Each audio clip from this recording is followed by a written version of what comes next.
4 years earlier, someone already tried to steal the very same prints in the very same branch. That's the police report. An 18-year-old former employee drove up to the store late at night with a handful of friends, ran in, grabbed a painting, and tried to get away. It was most likely not a highly calculated crime, but an impulsive taco and beer-fueled crime of passion. One of the sellers we talked to also had the Ohio stickers on his prints. He said he didn't steal them, but that they were gifted to him, because he was part of a team that tore down a close Taco Bell location. We had no way of verifying his story, but it is in line with a news report saying that Taco Bell employees took the art during renovations. And interestingly, we can't find any other reported heists after the one in Ohio in 2015. It looks like the prints for sale online were mostly produced in Ohio, stolen or retrieved in Ohio, and then sold from Ohio. This doesn't look like a high-profile nationwide art heist at all. Let's zoom out. In 2011, a presumably drunk teen in Westlake, Ohio, tried to run away with a piece of fast food decor, but his former boss stopped him in the parking lot. 4 years later, Westlake police got a phone call from the same place that another piece of fast food decor was now missing. That was local news. It was picked up by ArtNet, and they half-ironically called it an art heist. Years after, some Taco Bell prints appeared on eBay and Reddit for sale, allegedly posted by former employees who took them for free during renovations. So far, so unspectacular. But then, in May 2024, this article was published. It made a connection between the 2011 and 2015 Ohio incidents and the eBay listings. One of the most unusual heists in America seems to be unfolding at Taco Bell. There are two problems with that headline. First, it's not unfolding. The incident happened roughly 10 years ago. As far as we can tell, nothing happened since. We asked Taco Bell if they can report any other thefts, but they didn't come back to us. They also never commented when other media outlets asked. Second, it's not unfolding in America. This makes it sound like a multi-state operation. All the confirmed thefts happened at a singular, albeit very cursed, Taco Bell branch. The story's catchy though, and other media outlets seemingly picked it up. They start calling it a nationwide art heist, or Taco Bells nationwide have fallen victim to art heists. NBC says the pieces are selling for thousands online, referring to this 10K listing, but until today, it never actually sold. The listing in itself doesn't prove anything. I can list my shoe for $7 million, doesn't mean it will sell. Then this sad excuse for a true crime story gets another twist. We stumble upon a podcast called Pop Crime. March 14th, 2015, Westlake, Ohio. An art piece that some would argue to be as valuable as the Mona Lisa, stolen in plain sight. With a tongue-in-cheek tone, they take over the exaggerated narrative. The first of the Taco Bell art heists, but certainly not the last. This night was just the start of almost a decade-long art heist. Whatever. But wait. I am partnering with Taco Bell to tell you the story. This episode got sponsored by Taco Bell. What is their role in all of this? It's the year 1996. On April 1st, Taco Bell ran a full-page ad in the New York Times claiming that they bought the Liberty Bell, an iconic American monument to freedom. They assured the public that it would still be accessible for all, but that it would now be called the Liberty Taco Bell. Many readers missed that the ad was run on April Fool's Day, and thousands called to complain that the Liberty Bell should not be something that can be bought and branded. Then Taco Bell revealed the joke, and all the hype around the scandal resulted in a huge spike in revenue, generating more than $1 million extra in 2 days. Taco Bell knows how to make people talk about its brand, often by going with organic viral stories or stunts rather than traditional ads. So they profited from hoaxes before. What if the art heist story is similar? It got Taco Bell tons of free media coverage, kind of like this video. Wait a minute. We have zero proof that Taco Bell caused any of the reporting. Probably they didn't, but they did not bother to clarify that there is in fact no nationwide heist either, as far as we can tell. Then they sponsored a podcast pushing their heist narrative. We asked Taco Bell for comment. It looks to us like overblown price tags on eBay cause an overblown story, which caused more sellers to ask for overblown prices. Yeah, so there's like a story behind it, you know? Like it's not only a print, it's like a stolen print from a taco restaurant. So like the story kind of creates the value. If this isn't the art market in a nutshell, we don't know what it is. Vidubyanika understands this dynamic very well himself. When we checked his Instagram, some pictures stood out to us. Presumably they show him with some famous gallerists and investors. Like here, Larry Mertens and Maximilian Wittgenstein. No, they're not Larry Mertens and Maximilian Wittgenstein. Yeah, they're not real. They're invested. Yeah, two friends, Mike. Here we can see him and his painting, apparently in a big Barcelona gallery. Yeah, but it's I photoshopped it. Really easy to make. And here in Antwerp. Yeah, that's photoshopped. That's not a real painting of mine in the gallery. It's a photostat. It's a performance art.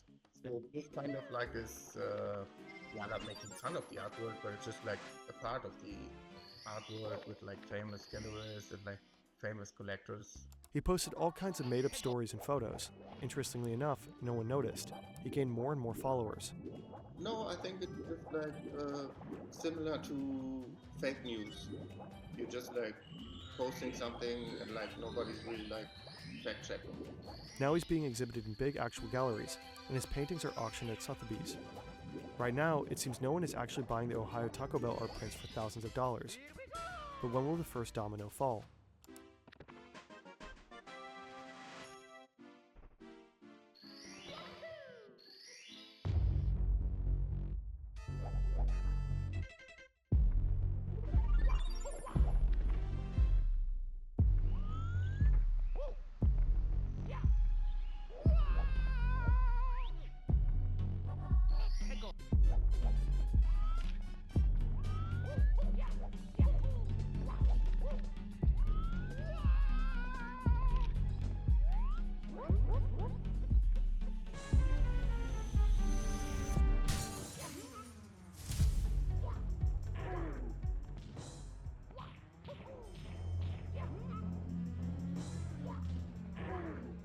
Maura Murray was born on May 4, 1982, in Hanson, Massachusetts. She was the fourth child in a family of 5 children. When Maura was 6 years old, her parents divorced, leading her to live mainly with her mother. Despite this, she remained close to her father. Her father, Fred Murray, worked in medical services, while her mother, Lori, took care of the home. Murray completed her education at Whitman-Hanson Regional High School, where she excelled as a star athlete in the school's track team. After high school, Maura decided to attend the United States Military Academy, commonly known as West Point. However, after some time, she transferred to the University of Massachusetts. Maura's boyfriend at that time, Billy Rausch, an Army lieutenant, was posted at Fort Sill in Oklahoma. In the weeks leading up to her disappearance, some of those close to Maura began noticing subtle changes in her demeanor. In conversations with close friends and even her boyfriend, Maura sometimes hinted at needing a break or wanting to get away from it all.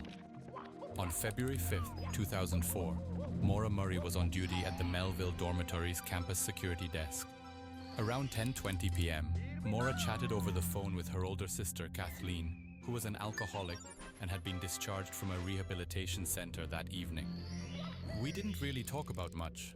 I had been fighting with my fiancé, and we talked about that, but I don't know why she would be upset about that, Kathleen said. 3 hours after the call, Maura began crying. Her work supervisor asked what was wrong. Maura only replied with 2 words, "My sister." When I heard she was crying after that, I couldn't understand why, especially because it's not like her to cry, Kathleen said.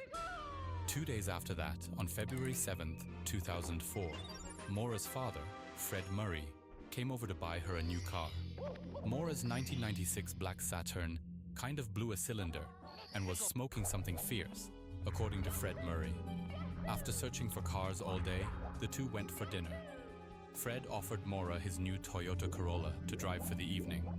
Maura drove her father back to his motel and returned to the university. Upon returning to the campus, Maura attended a small party with her friends.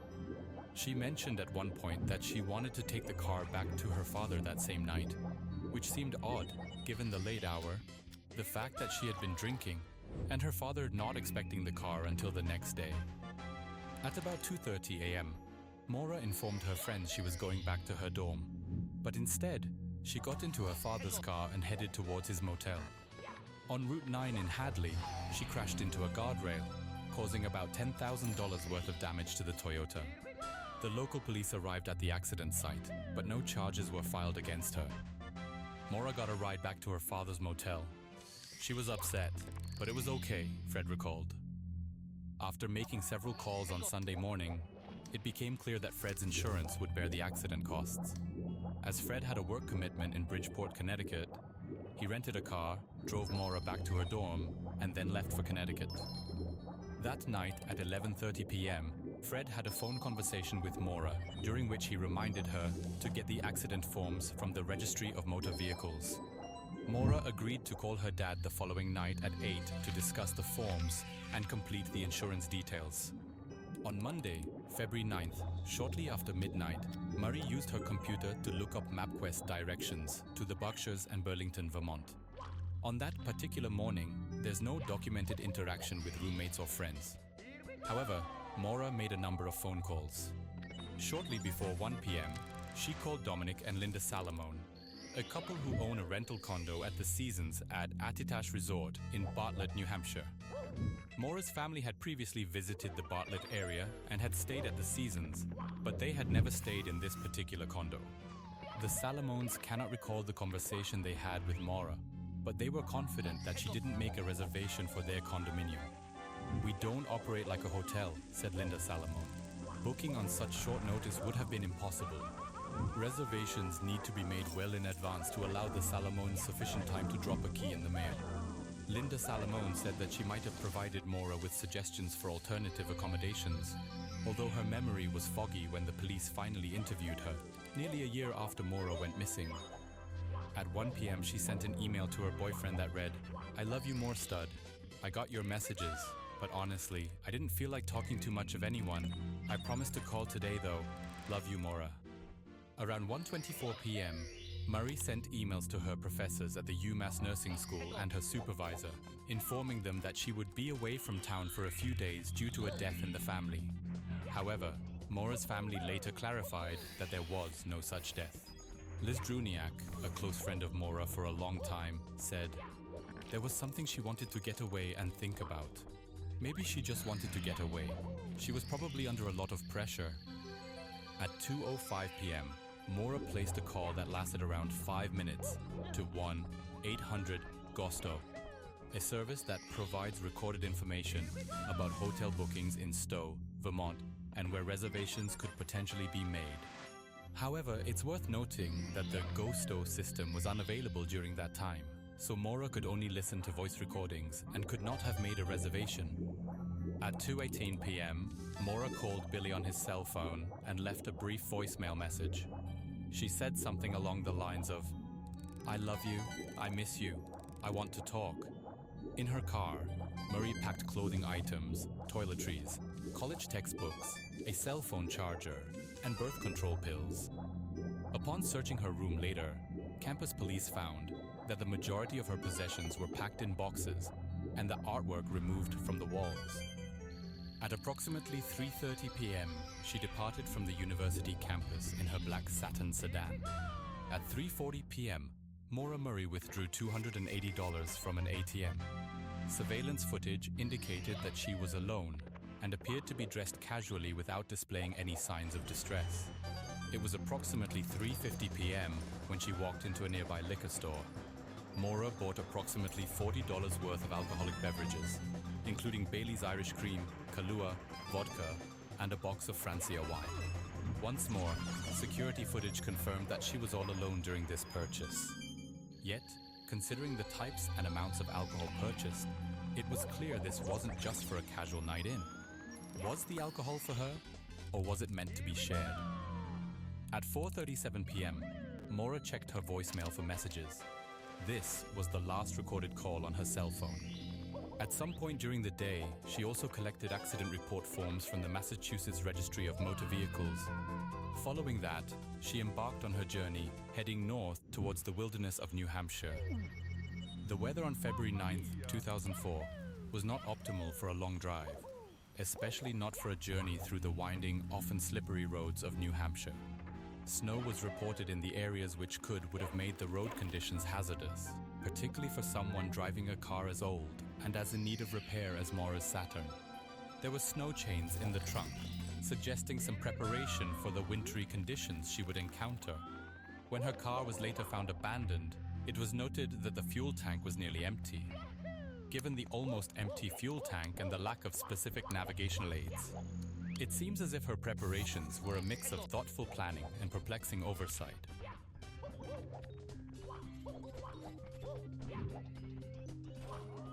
Sometime after 7 that evening, Maura Murray crashed her car on Route 112 in the rural village of Woodsville, a winding and often desolate road. The exact coordinates of the crash site are approximately 44.1004 degrees north, 71.9570 degrees west, placing it in a rural, wooded area of Woodsville. The site was near a weathered barn, an easily recognizable landmark on Route 112. And crash site was also not far from a sharp bend in the road, making it a somewhat treacherous section to navigate, especially in poor weather. Houses were sparse but present. There were a few houses within a mile of the crash site, but not within immediate visual range. On the night of the crash, the road was icy and slick, with a light coating of snow adding to the hazardous driving conditions. There were no street lamps illuminating this stretch of Route 112, leaving the area shrouded in almost complete darkness except for the moonlight that filtered through the cloud cover. This stretch of Route 112 was not covered by any CCTV cameras, a fact that has hampered the investigation since beginning. Sometime after 7 p.m., Faith Westman heard a loud thump outside her house. Her house is located inside a sharp left-hand bend in the road. Westman lives there with her husband, Tim. Faith Westman peered out her window and saw Maura Murray's black Saturn lodged in a snowbank a short distance from her home. At 7:27 p.m., Westman called the Grafton County Sheriff's Department to report the vehicle. Westman told dispatcher that she was not sure if there were any injuries. Notably, Westman said that she could see a man in the vehicle smoking a cigarette. According to Maura's parents, she was a non-smoker and strongly opposed to smoking. During later interviews, Faith Westman stated that she observed a man holding a cigarette, whereas Tim Westman was convinced he saw a woman using her cell phone at the location. Tim suggested that the red glow observed, which Faith mistook for the ember of a cigarette, was actually the light emanating from the woman's phone. Meanwhile, across the street, neighbor Virginia Marotte was standing in her kitchen with her husband John. From our kitchen window, we saw a car down the road with trouble lights flashing and someone walking around the car, Virginia said. While she was watching from the kitchen window, she observed another neighbor arrive on the scene in a school bus. Arthur Butch Atwood worked as a school bus driver for First Student Inc. According to Butch, the car's engine was not running, but hazard lights were on. "I saw no blood. She was cold and she was shivering," Atwood told later. Atwood offered to get her help, but she asked him not to contact police. Atwood then offered to let Maura wait at his house until help arrived, but Maura wanted to wait with her car. Atwood mentioned that Murray claimed to have called AAA, but a subsequent check by AAA revealed no record of the call. He advised Maura to turn her car's lights on to avoid getting hit by vehicles coming around the bend, left the scene, and drove 100 yards to his house. Atwood noted that Maura positioned herself on the driver's side of her vehicle, keeping a distance of about 15 to 20 feet from him throughout their conversation. Atwood, a man of substantial build and around 60 years old, acknowledged that his appearance could have been daunting to Maura. "I might be afraid if I saw Butch. He's 350 pounds and has this mustache," said his wife Barbara Atwood. After he left the scene, Faith Westman noticed the interior lights of the Saturn turning on and off. She also saw a burst of activity around the car's rear, including someone standing at the trunk. After heading back to his house, Atwood called 911, prompting a local police sergeant to arrive at the scene within 10 minutes. However, by that time, Maura had disappeared. A resident coming back from work reported that at around 7:37 p.m., she drove past the location and noticed a police SUV positioned directly in front of Murray's vehicle. She stopped for a short moment, observing no one either inside or around the vehicles, and then chose to proceed home. The account provided by this witness does not align with the official police record, which indicates the Haverhill police arrived 9 minutes later. The official police log states that Haverhill Police Sergeant Cecil Smith reached the scene at 7:46 p.m. Observing the arrival of a police car, Atwood decided to return to his school bus to complete some paperwork. In later interviews, Atwood estimated that between 7 to 9 minutes had passed, from when he parted ways with Maura until the police car arrived. Officer Smith approached Maura's car and discovered that it was locked. The windshield on the driver's side was cracked and both airbags inside the car had been deployed. Maura was nowhere to be found. Impressions from the tires were visible in the snow beside the car, but none were observed on the road itself. Furthermore, in the dense snow around the highway, no distinct footprints were detected. Upon inspecting the vehicle, Smith found red stains that appeared to be from red wine both inside and outside of the car. Inside, an empty beer bottle and a broken box of Francia wine were found on the rear seat. Additionally, Smith came across a Coke bottle filled with a red liquid with a strong alcoholic odor. However, none of the other alcohol bottles Maura had purchased in Amherst were located within the vehicle. Among other items discovered were a AAA card belonging to Murray, blank accident report forms, gloves, makeup, diamond jewelry, driving directions to Burlington, Vermont, Murray's beloved stuffed animal, and Not Without Peril, a book on mountain climbing in the White Mountains.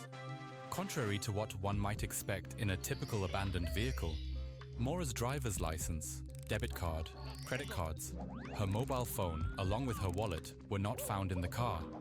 Maura's family later confirmed that they couldn't reach her phone, finding it to be either turned off or out of service area. This led investigators to consider whether Maura had intentionally left behind no means of tracking her movements or contacting her. A winter coat was left in the back seat along with a blanket, suggesting that Maura was prepared for the cold weather, but oddly chose not to take these items with her. After checking the area around the Saturn, Smith proceeded to the Westmans' residence, inquiring about what they had witnessed. Next, Smith traveled 200 yards east to Butch Atwood's home, where he found Atwood seated in his bus. Smith tapped on the bus window to get Atwood's attention. Recalling the interaction, Atwood mentioned he asked where the girl was and informed the officer that he hadn't seen anyone since he departed from the vicinity of Maura's car.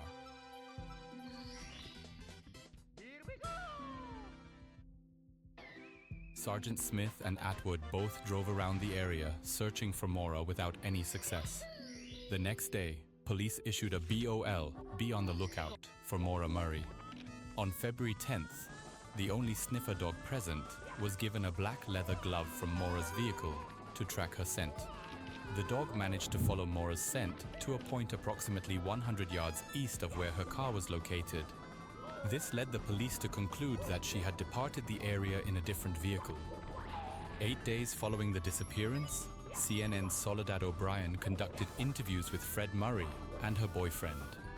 During the conversation, Roush shared with O'Brien that while en route to Haverhill, he received a voicemail message at a time his phone was off. I could hear only breathing, and then towards the end of the voicemail, I heard what was apparent to be crying and then a whimper, which I'm certain was Maura. The investigation revealed that the number originated from an AT&T calling card. Coincidentally, Maura's sister Sharon disclosed that she had purchased 2 AT&T calling cards for Maura prior to her disappearance. Further probing led the police to discover that the call came from American Red Cross. It just doesn't make any sense that the call was from the Red Cross, because if they had been trying to call Billy, they never called back. The soft crying, sniffing, and muffled sobs didn't seem to make sense coming from the Red Cross, Sharon said. After police determined the call was from Red Cross officials, they chose not to pursue it further. 1 month later, the disappearance of Brianna Maitland in Montgomery, Vermont, located 66 miles from where Maura Murray was last seen in Woodsville, attracted attention from both the media and law enforcement because of the parallels between the two cases. Brianna, an American teenager, vanished after leaving her job at the Black Lantern Inn in Montgomery. The next day, her car was found backed into the side of an abandoned house, approximately a mile from her place of employment. Maitland has not been seen or heard from since. State police clarified that there were no connections between the two cases. They also dismissed the possibility of a serial killer being involved, even though at that time, a serial killer named Israel Keys was active in Vermont, but he was ultimately ruled out as a suspect by the FBI. In April, Rick Forcier, a local contractor, reported a sighting of Maura on the night of her disappearance, approximately 4 to 5 miles from where her car was abandoned. Forcier was on his way home from his job when he noticed a young woman who resembled Maura running eastbound on Route 112. Initially, when questioned by the police 10 days after Maura vanished, Forcier did not report this observation. He later explained that his failure to mention the sighting earlier was due to confusion about the dates. Following the revelation of this new information, a bigger search operation was carried out on May 8th, involving multiple canine teams. However, this search did not yield any new leads. In late 2004, a significant piece of evidence was handed to Maura Murray's father by a man whose brother had a criminal background and lived less than a mile from where Maura's car was found abandoned. The item in question was a rusty stained knife that the man's brother owned. It was reported that the brother and his girlfriend exhibited unusual behavior following Maura's disappearance, with the brother suggesting he believed the knife had been used in Maura's murder. A few days after the knife was turned over to Maura's father, it was alleged that their brother scrapped his Volvo. However, family members of the individual who turned in the knife later claimed that he fabricated the story to claim reward money associated with the investigation. On November 1st, 2005, a development in the case emerged on an online forum named Not Without Peril, dedicated to discussing Maura Murray's disappearance. A user by the name of Tom Davies reported seeing a black backpack resembling Maura's backpack behind a restroom at Pemigewasset Overlook, approximately 30 miles east of Woodsville. Assistant Attorney General Jeffrey Strelzin stated that law enforcement was aware of the backpack, but did not disclose whether it had been taken for forensic testing. In October 2006, about 10 retired police officers and detectives volunteered to lead a 2-day search within a few miles of where Murray's car was found. On the first day, while searching a house approximately 1 mile from the crash site, a cadaver dog had hits on the second floor. The next day, 4 more cadaver dogs were put to work in the house and went bonkers, Fred said. The strongest hits by the dogs were in a downstairs closet, indicating that a dead body could have been stored there. The house had formerly been the residence of the same man implicated by his brother, who had given Fred Murray the rusty knife in 2004. During search, investigators collected trash bags of items and a section of carpet from the closet to test for blood and DNA. However, that carpet was eventually lost from the custody of private investigators as police showed no interest in it. 13 years later, in 2019, excavation was done within the basement of the same house, but nothing was found. As the case remains unsolved till this day, in February 2024, marking 20 years since her disappearance, New Hampshire authorities unveiled an age-progressed photo of Murray. Did you know that you can now become a knight, a lord, or even a king by joining my Patreon or becoming a member of this YouTube channel? Not only will you become legendary, but you will also be immortalized in all of my future videos. Check out the awesome perks for each level, and thank you for your support.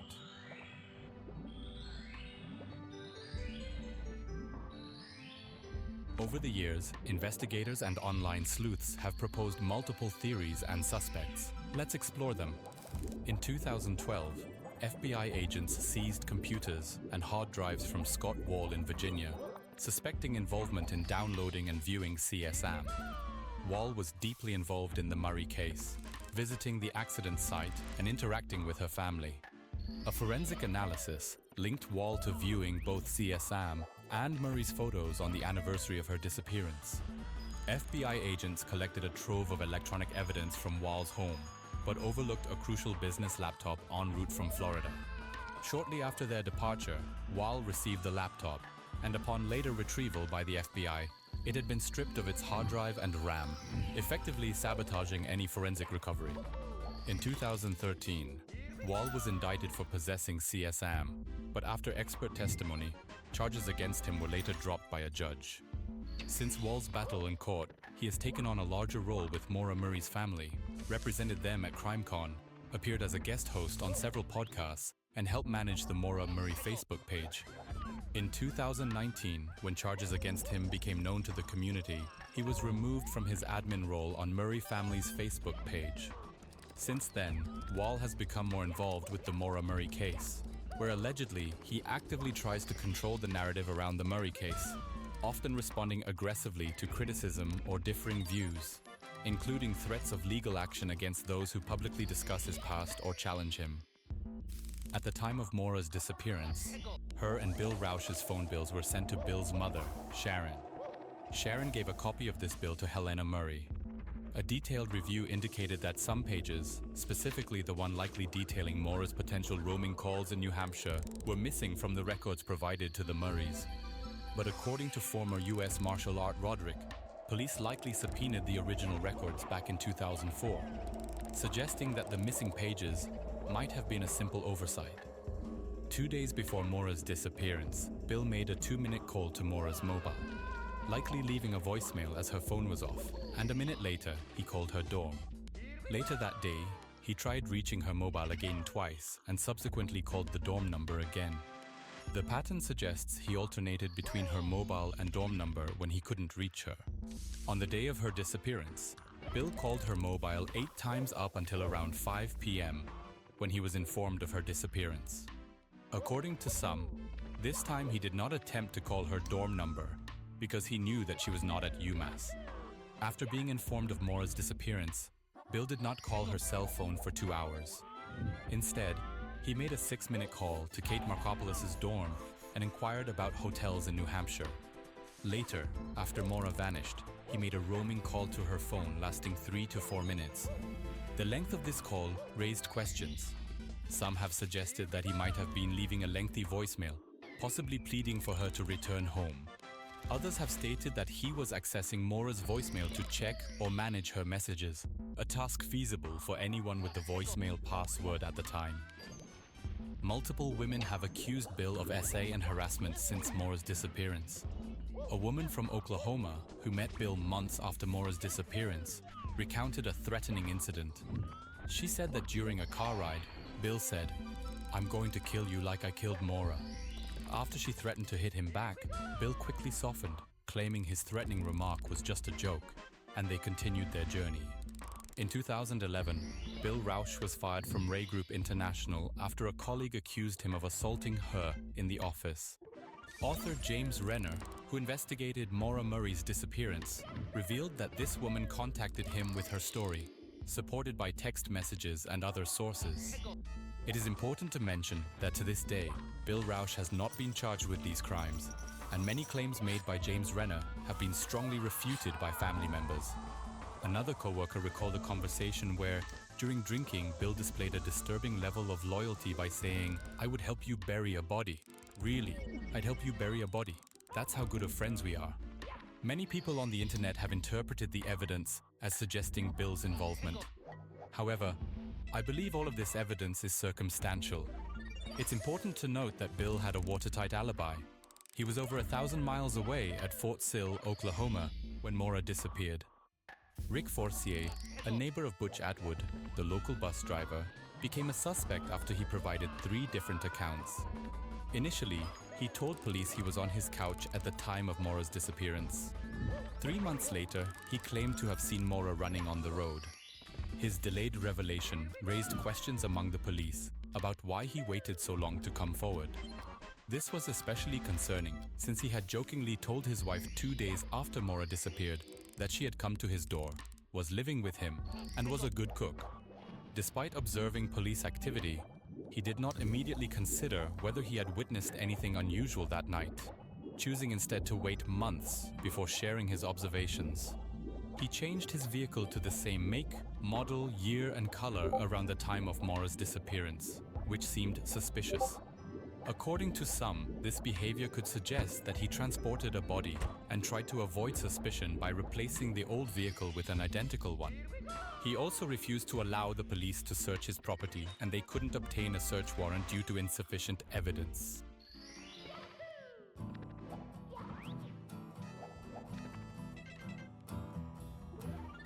In 2014, he uploaded a song titled "Stalker" to YouTube. Some interpret the lyrics as him alluding to being on the couch at night, a woman coming to his door, and psychics involved in the case suggesting he had blood on his hands, echoing the statement of one psychic involved in the case. The theory originates from a local named Robinson Ordways, also known as RO, who was walking her dog along the same road around 7 p.m. She observed a suspicious red truck with Massachusetts plates and a distinctive wooden bed, indicative of a non-standard backwoods-style pickup, idling in the parking lot of the Swiftwater Stage Shop. As RO approached, the truck began to move toward her, seemingly checking her out, before continuing on toward Weathered Barn Corner. She entered the store to inquire if anyone else had entered the store recently, only to learn she was the only visitor in the last hour. If the red truck passed RO heading towards the accident scene 10 minutes before the police arrived, the driver had the opportunity to pick Maura up. The driver of the truck has never come forward to the police, as far as I have investigated. Claude's brother provided Fred Murray with the rusty knife, claiming that Claude had used it to kill Maura. Claude, however, denied being in town on the day Maura disappeared. Contradicting his statement, Claude's ex-girlfriend asserted that he was indeed in town that day and had even attended a birthday party. Claude worked at a car-crushing factory at that time, and according to his niece Lacey Moulton, her uncle is a violent man and is the type who would take advantage of seeing an attractive young woman stranded. He might have convinced her that he lived nearby and could offer a safe place to stay until help arrived. Tragically, while at his house, she was allegedly stabbed to death, and he later got rid of the body by crushing it along with his own car. She also posted a journal entry she found that he had written soon after Maura disappeared. It goes something like this: "Now is my moment last night, that moment when I saw an angel and made her an angel. The moment plays over and over again and again, and I smoke cigarette after cigarette. But the moment is gone. I know, but I am still high from that moment." An episode of the podcast Mind Shock discussed allegations that Claude might have been involved with another woman who disappeared years before 2004. This woman reportedly vanished near an intersection close to where Maura's Saturn accident occurred. Claude's ex-wife, Teresa V., submitted a tip in a Maura Murray Facebook group, suggesting that he might have been involved in Maura's disappearance. There's also a blurry thumbnail photo circulating of a red truck with a wooden bed, similar to the one Claude drove, which matches the description provided by the witness. It's reported that the concrete structures found in the backyard of the house where Claude lived were not part of the original construction, and there are no records documenting their installation or intended purpose. Additionally, shortly after Maura disappeared, the carpet in the downstairs area of the house was removed by Claude. Claude reportedly claimed that the carpet was removed from the downstairs area due to flooding. I would like to mention that is where the closet was located and where cadaver dogs positively reacted, suggesting the presence of human remains. Additionally, the new owners used luminol in the same closet, which revealed significant glowing, indicating the possible presence of blood. Also, the fireplace contained many animal bones after Claude left, and a black backpack was found buried in the backyard. Unfortunately, the backpack was discarded by the new owners, who did not know the significance of it before it could be investigated. After spending countless hours researching this topic, like other cases I have covered, I have reached the conclusion that Maura Murray became the random target of a local passerby who took advantage of her vulnerable state. In this scenario, the perpetrator may not have planned to commit a crime, but saw an opportunity and took it. We know for a fact that the dog lost her scent 100 yards from the accident site, which clearly points to her taking a ride from someone else. She was drunk while driving, crashed her car, and was in a state of pure panic, especially because this was her second car crash in 2 days. She wanted to avoid the police, as that would likely result in a criminal record. That's why she avoided any further interaction with the bus driver. Once he had left, she knew that she did not have much time before someone reported the accident to the police, and she was desperate to get away from the scene. Both Julie and Bill mentioned that Maura had previously talked about hitchhiking, and we have reports of a red truck heading towards the crash site around that time. Given her urgent need to escape, she might have accepted a ride from the driver. The fact that she wasn't seen by anyone else in any other vehicle along that road leads me to conclude that her driver was a local, familiar with the area, and didn't need to travel far to reach his destination. Once there, the driver could have seen an opportunity and might have kidnapped and later killed her. The person involved could be another local or it could be Claude. We know that Claude owned a similar red truck and lived nearby. His house was overlooked in the initial searches and was only investigated in 2006, nearly 2 years later. By that time, any evidence, such as a body previously hidden in a cupboard, could have been removed. He may have disposed of the body in a manner that ensures it will never be found. However, I must admit that all of this is circumstantial evidence, and without concrete proof, no definitive action can be taken. Retired State Police investigator Lieutenant John Healy summed up this case quite well when he said, "She got into the wrong car. She went to the wrong house." So, what do you guys think really happened?